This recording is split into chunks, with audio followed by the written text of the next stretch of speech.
From the artistic inspirations of Leonardo da Vinci to the somewhat less elegant designs of the early 20th century, the idea of powered flight straight up into the air and returning safely had long been a dream of aviation inventors.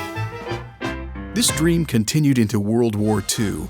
During this time, incredible and unprecedented advances in aviation innovation would be realized. One of those innovators was Frank Piasecki, the son of an immigrant Polish tailor, whose fascination with vertical flight started in high school.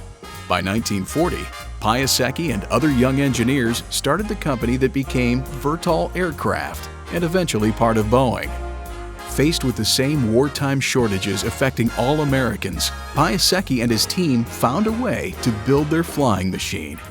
With an oil pump salvaged from a Packard automobile, a clutch bought from a Chevy dealer, a used outboard motor gearbox, and an airplane engine that they had to make work standing on end, they pulled together their first helicopter, the PV-2. Piasecki ended up piloting the PV-2's first flight by accident. The tether, an old clothesline his mother had tossed away, broke, and the PV-2 went airborne. Piasecki was able to land it safely. A few months later, Piasecki drove the PV-2 to Washington, D.C., where Navy officers were so impressed that they gave Piasecki and his company their first contract.